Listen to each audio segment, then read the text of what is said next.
Bon. Je sais pas trop comment commencer ça. J'ai jamais raconté cette histoire en entier à personne. Pas à ma femme, enfin pas tout. Pas à mes amis. Mon psy sait certaines choses, mais même lui il a pas eu la version complète parce que j'avais peur de ce qu'il allait penser. Je m'appelle Marc. J'ai 42 ans. Je suis comptable. Je vis à Grenoble avec ma femme et nos 2 enfants. Je suis le genre de type qui croit aux chiffres, aux faits vérifiables, aux explications logiques. Ou du moins j'étais ce genre de type. Avant l'hiver 2019. Alors voilà. On avait emménagé dans cet appartement en septembre 2019. Un 4 pièces dans un immeuble des années 80, 6e étage, vue sur les montagnes. Ma femme adorait cet appartement. Moi aussi à vrai dire. C'était exactement ce qu'on cherchait depuis 2 ans. Les premiers mois se sont passés normalement. On a défait les cartons, on a décoré, les enfants se sont adaptés à leurs nouvelles écoles. La vie normale quoi. Et puis en décembre, les nuits ont commencé. Je dis les nuits parce que c'est toujours la nuit que ça se passait. Jamais le jour. Jamais en présence de ma femme ou des enfants, enfin au début. La première fois c'était un jeudi soir. Le 12 décembre je crois, j'ai vérifié dans mon agenda parce que j'avais besoin de savoir si c'était une date particulière pour une raison quelconque. Ce n'était pas une date particulière. Je me suis réveillé vers 3 heures du matin. Pas à cause d'un bruit, c'est important ça, j'insiste là-dessus parce que les gens supposent toujours qu'il y avait un bruit. Non. Je me suis juste réveillé. Comme ça. Les yeux ouverts d'un coup dans le noir. Ma femme dormait à côté de moi. Je l'entendais respirer. Et j'avais, comment dire ça, j'avais la certitude absolue que quelque chose m'observait depuis la porte de la chambre. Je vais essayer de vous expliquer ce que je veux dire par certitude absolue parce que c'est difficile à décrire. Ce n'était pas une impression vague. Pas le genre de sentiment flou qu'on a parfois quand on se réveille en sursaut d'un mauvais rêve. C'était aussi concret et aussi certain que si quelqu'un avait posé une main sur mon épaule. Une information que mon corps avait reçue et traitée avant même que mon cerveau conscient ait eu le temps d'intervenir. Quelque chose regardait depuis la porte. J'ai tourné la tête lentement. La porte de la chambre était ouverte, on dormait toujours avec la porte ouverte à cause des enfants, comme ça on entendait si l'un d'eux se levait la nuit. Le couloir derrière était dans l'obscurité mais pas une obscurité totale, il y avait la veilleuse des toilettes qui diffusait une lumière orange faible. Dans cette lumière orange, il y avait quelqu'un. Attendez, je vais recommencer parce que j'ai du mal à trouver les bons mots. Il y avait une présence. Dans l'encadrement de la porte. Une silhouette, pas nette, pas précise, pas quelque chose que j'aurais pu décrire à un dessinateur de police.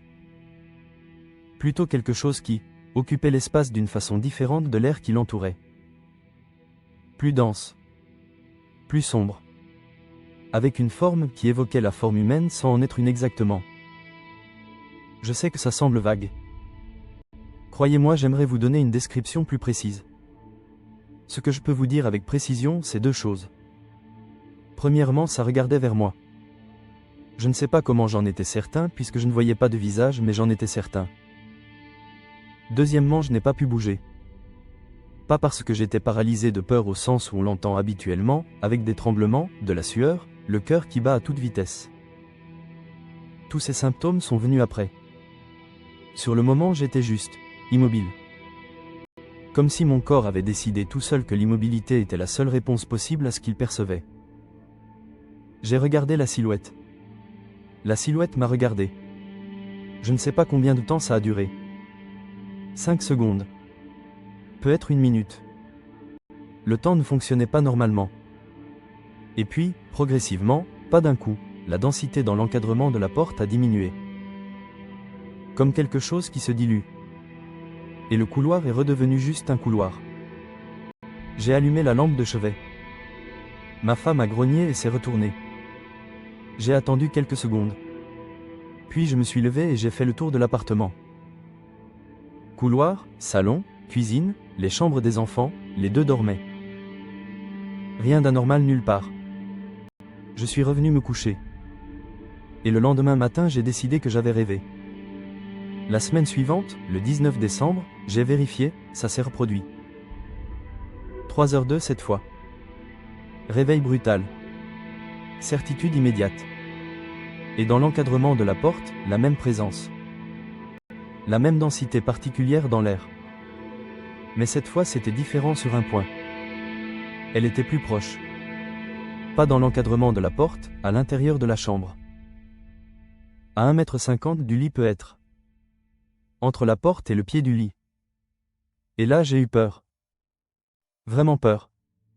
Le genre de peur primaire qui remonte de quelque part très ancien dans le cerveau et qui n'a rien à voir avec la peur rationnelle. J'ai réveillé ma femme. Sophie. Sophie, réveille-toi. Elle a ouvert les yeux, agacée. Quoi? Qu'est-ce qu'il y a? Il y a quelqu'un dans la chambre.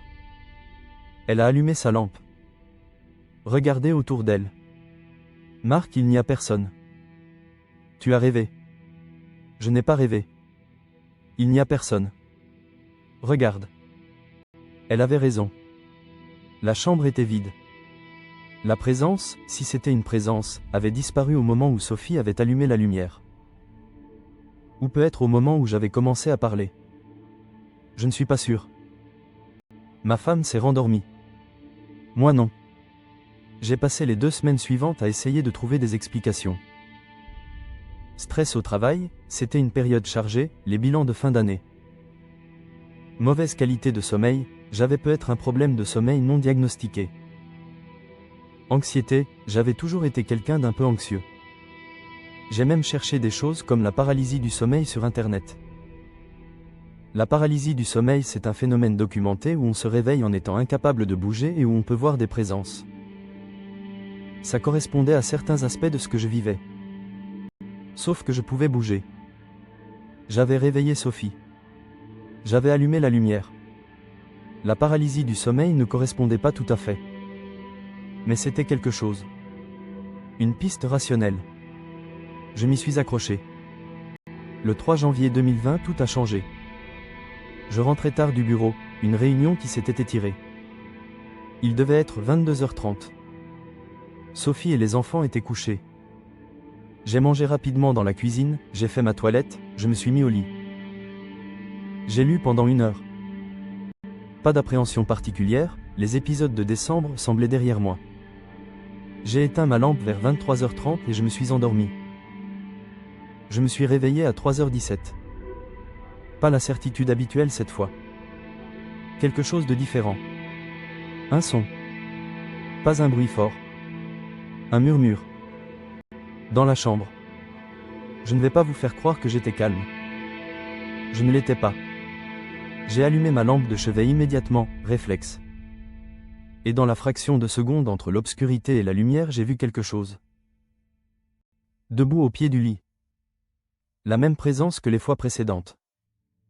Mais cette fois, et c'est ce qui a tout changé, cette fois elle avait une forme plus précise. Pas nette.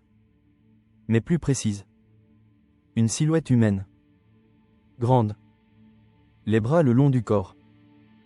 La tête légèrement inclinée sur le côté. Et, j'hésite à dire ça parce que ça semble impossible, elle murmurait.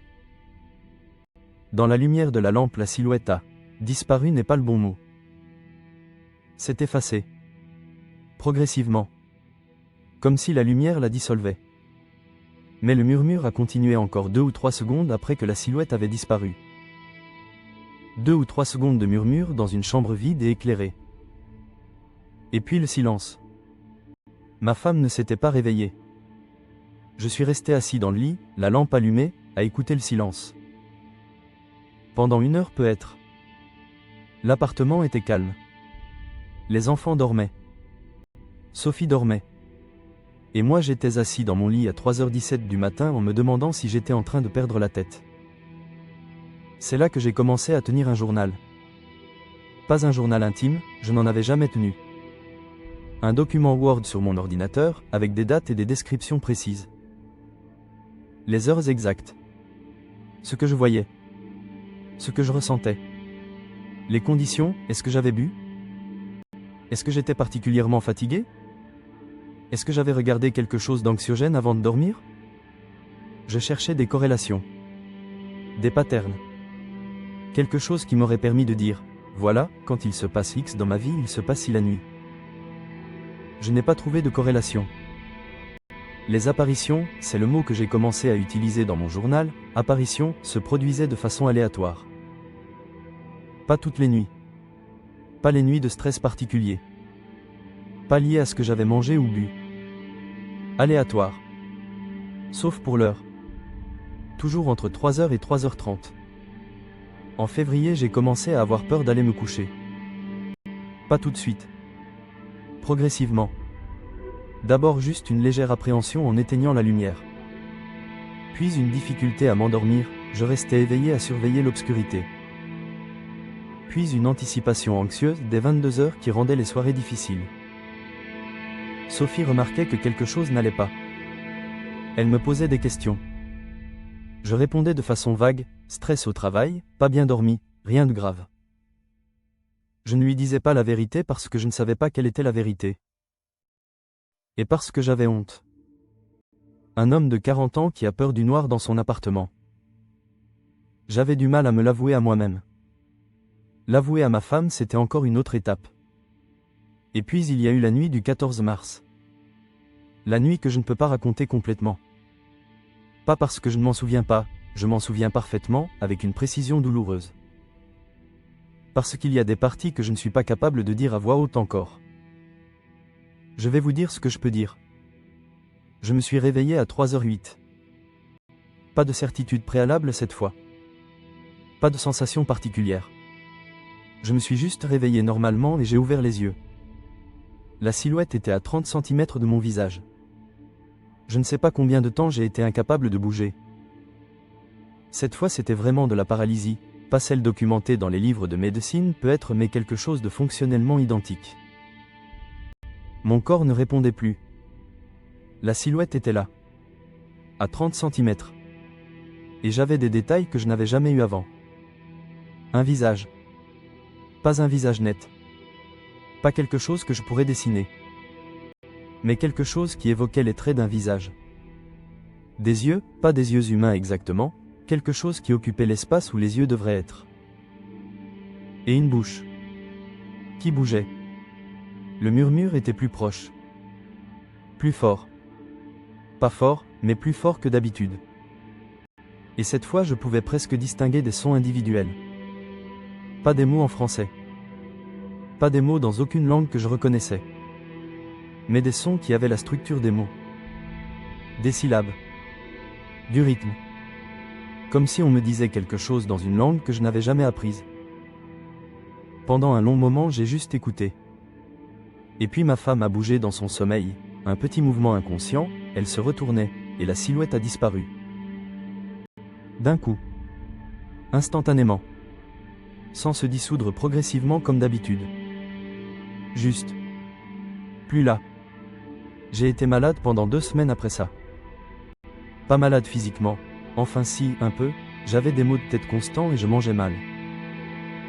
Mais surtout malade mentalement. Je ne dormais presque plus. Je fonctionnais à l'adrénaline et au café.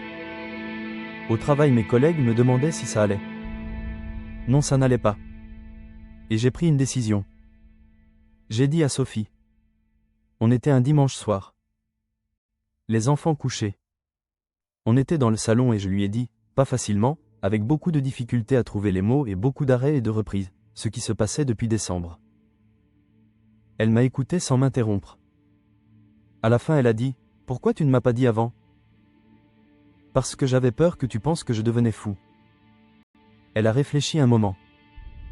Je ne pense pas que tu deviens fou, elle a dit. Mais je pense que tu dois en parler à quelqu'un de professionnel. Un psychiatre. Ou un médecin d'abord.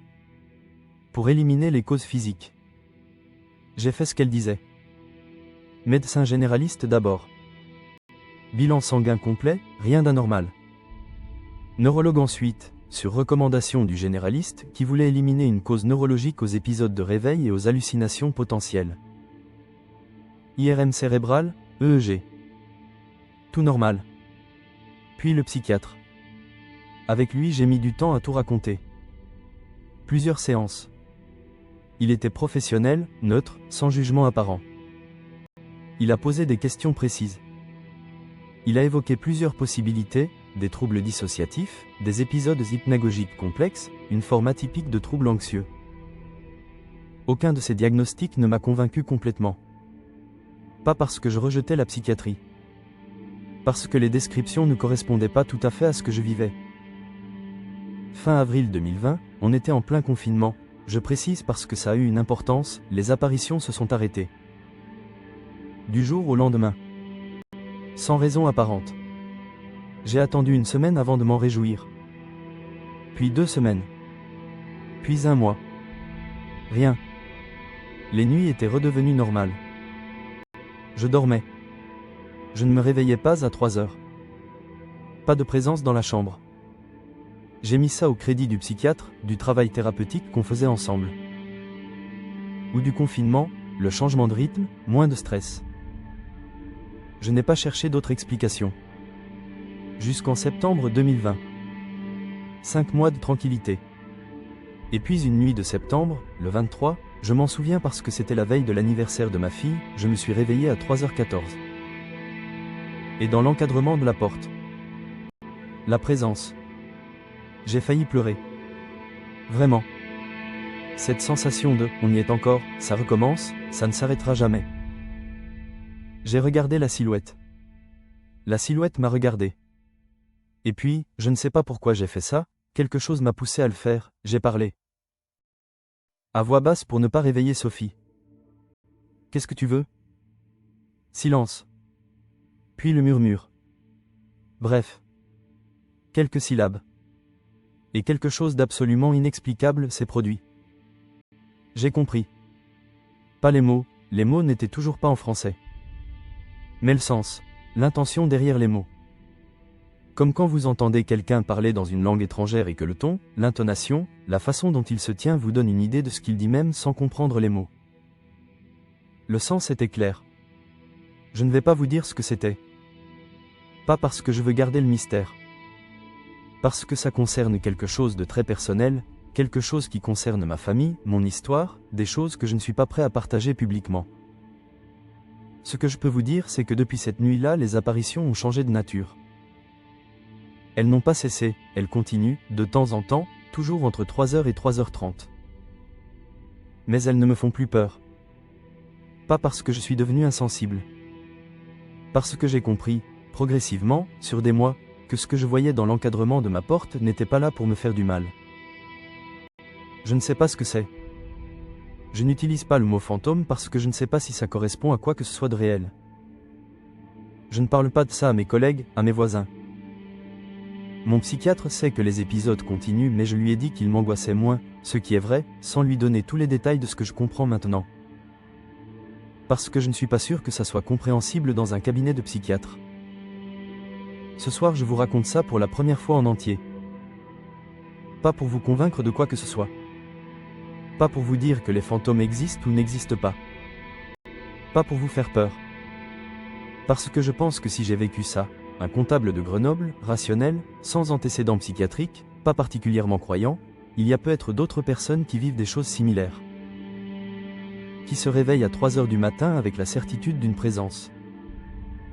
Qui n'osent pas en parler parce qu'ils ont honte ou peur d'être jugés. À ces personnes, je veux dire une chose. Ce n'est pas forcément ce que vous croyez que c'est. Et ça n'est pas forcément une mauvaise chose. Hier soir, je me suis réveillé à 3h09. La présence était là. Dans l'encadrement de la porte. Je l'ai regardée. Elle m'a regardé. Puis elle est partie. Et je me suis rendormi. Fin.